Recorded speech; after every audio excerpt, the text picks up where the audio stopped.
A veces, la historia no se escribe con tinta, sino con lágrimas que no terminan de secarse. Y otras veces, la historia se oculta, temblando, en las páginas no enviadas de una mujer olvidada.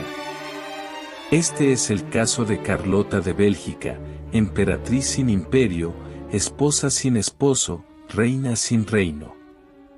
Sus cartas, algunas reales, otras reconstruidas desde el eco de su voz, nos invitan a descender al laberinto de su mente rota, al corazón de una tragedia imperial que comenzó con sueños y terminó entre sombras.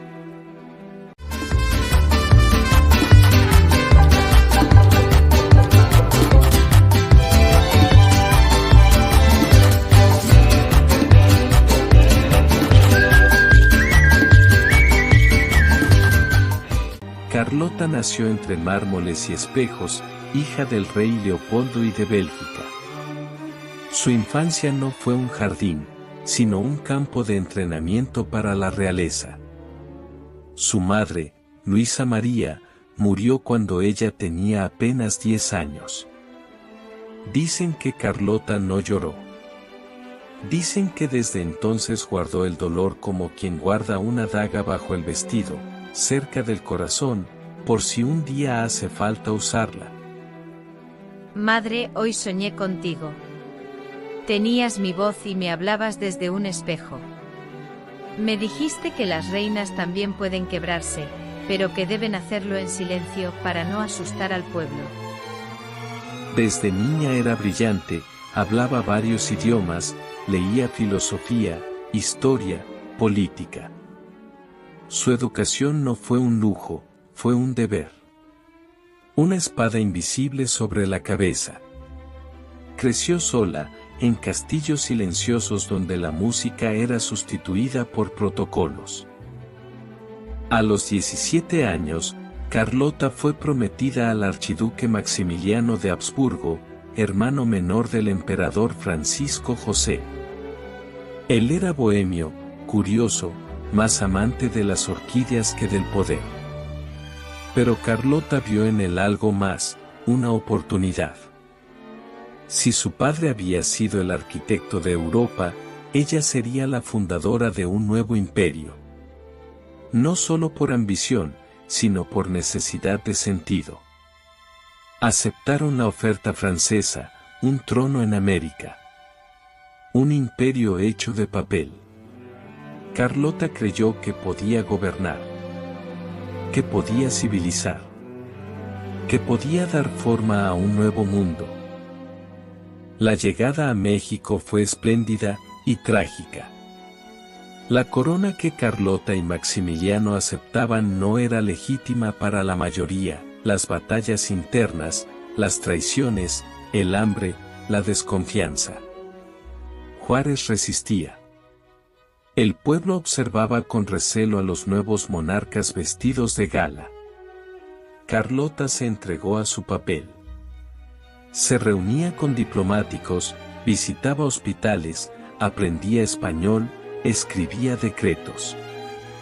Había quienes decían que era ella quien realmente gobernaba. Ella, la emperatriz sin descanso. ¿Qué hace una mujer europea en una tierra que no la pidió? ¿Puede una corona hecha en Europa aliviar el llanto de un niño mexicano? Pero en las noches, en el silencio del castillo de Chapultepec, Carlota empezaba a escuchar cosas. Ecos. Susurros. Las paredes hablaban. El jardín tenía ojos.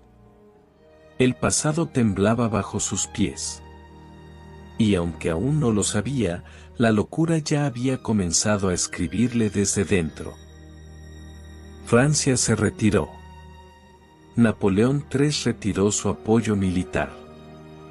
Carlota supo que estaban solos. El imperio se desmoronaba. Fue ella, no Maximiliano, quien decidió ir a Europa para buscar ayuda. No fue una huida, fue una cruzada. Viajó a París, a Viena, a Roma. Tocó puertas de mármol y corazones cerrados.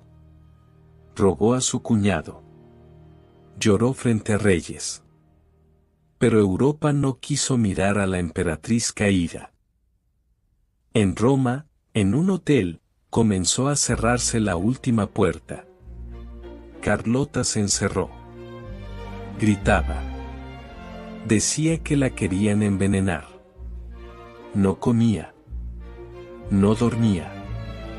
Hablaba con los espejos. Con las estatuas. Decía que su alma salía del cuerpo por las noches. Ordenaba rituales. Escribía compulsivamente. De ese tiempo quedan cartas obsesivas, frases repetidas, dibujos extraños.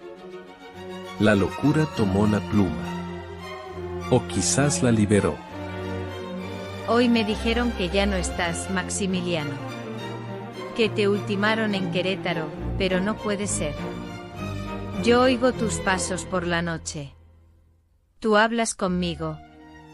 Dices que me espere, que ya vienes. El 19 de junio de 1867, Maximiliano fue ultimado en el Cerro de las Campanas. Carlota nunca fue informada oficialmente. En su mente, él seguía vivo. Esperándolo. Soñándolo. Ella fue llevada a Bélgica. A castillos silenciosos. Primero Laeken. Luego Bouchout. Allí vivió casi 60 años más. Aislada. Protegida. Vigilada. El mundo se transformaba. La revolución industrial rugía. Estallaba en batallas. Y ella, Carlota, seguía paseando por los mismos jardines, como una sombra atrapada en su propio tiempo. En Bouchout tenía rutinas, caminaba al amanecer, hablaba con retratos, encendía velas. Decía que Maximiliano llegaría esa noche, ordenaba cenas para dos, decía que los árboles le susurraban secretos de Viena y Chapultepec. Los sirvientes, al principio incrédulos, aprendieron a seguirle el juego. La cuidaban con ternura, leían sus cartas en voz alta, tapaban los espejos y guardaban silencio cuando ella cantaba himnos imperiales a medianoche. No estoy loca, solo crucé al otro lado, ese donde los sueños siguen latiendo aunque nadie los mire. Ese donde tú, Maximiliano, aún me llamas por mi nombre.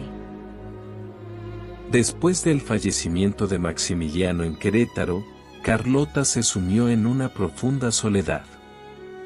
Encerrada en los vastos salones de su exilio europeo, comenzó a escribirle cartas al emperador, como si al hacerlo pudiera retenerlo un poco más en este mundo. Día tras día, con letra temblorosa y alma rota, deslizaba su amor, su culpa y su locura en cada hoja, convencida de que, de algún modo, sus palabras lo alcanzarían más allá de la muerte. Mi amado Maximiliano.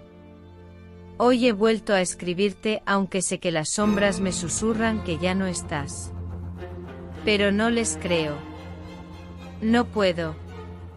¿Por qué si estuvieras realmente ausente, por qué seguiría oyendo tu voz en cada rincón de esta casa? ¿Por qué el viento al rozar los vitrales, pronuncia tu nombre con la dulzura con que tú solías llamarme mi pequeña emperatriz? Las noches aquí son largas, Max. A veces me siento despierta durante siglos. El reloj ha olvidado cómo girar. Las horas no avanzan, solo se arrastran como los recuerdos por mis venas cansadas. Y en cada uno de ellos estás tú, con tus ojos serenos. Me dicen que ya no debo escribirte, que es en vano, que mi mente divaga. ¡Qué necios! No entienden que escribirte es mi única manera de seguir viva. Que si dejo de hablar contigo, entonces sí. Me perderé en esta niebla, que me envuelve desde que partiste. ¿Recuerdas Chapultepec? A veces lo sueño. Camino por los corredores del palacio, busco tus pasos en el mármol frío, y al abrir una puerta, espero encontrarte sentado, con ese libro en las manos y tu mirada perdida en el horizonte. Pero solo hay silencio. Y una silla vacía. ¿Fui yo quien te empujó a ese trono maldito? ¿Fui yo quien pintó el sueño con pinceles dorados sin ver las grietas que lo atravesaban?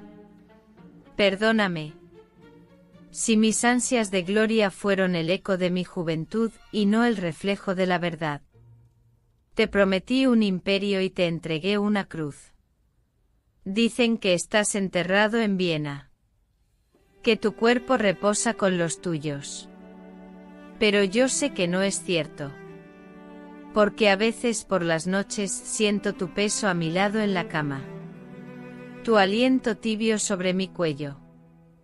Y entonces cierro los ojos y me dejo arrullar por la ilusión. Si esta carta llega a tus manos, y sé que lo hará, de alguna manera, quiero que sepas que aún te amo. No como antes, sino más profundamente. Con esa devoción que solo nace del dolor. Desde el rincón más escondido de mi alma rota. Vuelve a mí, Max. Aunque sea en un sueño. Aunque solo seas un susurro entre los muros húmedos de este encierro. No me dejes sola con los fantasmas. Con amor eterno. Carlota. Carlota de Bélgica. Emperatriz de México, prisionera de su mente, eco olvidado de una historia que quiso ser y no fue. No fue la única mujer atrapada en los márgenes de un imperio. Pero sí una de las pocas cuya voz aún puede escucharse. No en discursos grandilocuentes, no en los libros oficiales, sino entre líneas temblorosas, entre susurros nocturnos, entre cartas que nunca llegaron a destino. En un mundo construido por hombres para hombres, Carlota fue una excepción peligrosa, pensaba, decidía, soñaba. Y cuando ese mundo se derrumbó, no hubo mano que la sostuviera. Le arrebataron el trono, el esposo, la patria adoptiva, y luego la encerraron, como si el encierro pudiera borrar su recuerdo. Pero Carlota no se desvaneció. Se convirtió en leyenda, en advertencia, en símbolo. Su locura no fue solo el final de una historia personal, fue también el colapso de un imperio que se negó a escuchar la voz de una mujer. Una mujer que no gritaba, que no reclamaba, solo escribía. Y en esas páginas, a veces quemadas, a veces censuradas, nos dejó un testimonio desgarrador de lo que significa perderlo todo, y seguir existiendo. ¿Quién fue Carlota realmente? ¿Una emperatriz caída? ¿Una amante fiel hasta el delirio? ¿Una extranjera que quiso ser mexicana, o una hija del poder atrapada en su propio reflejo? Tal vez nunca lo sepamos del todo. Si esta historia te conmovió, si sentiste que las palabras de Carlota tocaron algo profundo en ti, suscríbete a nuestro canal y activa la campanita para no perderte más relatos como este, donde revivimos la historia. Nos vemos en el próximo video.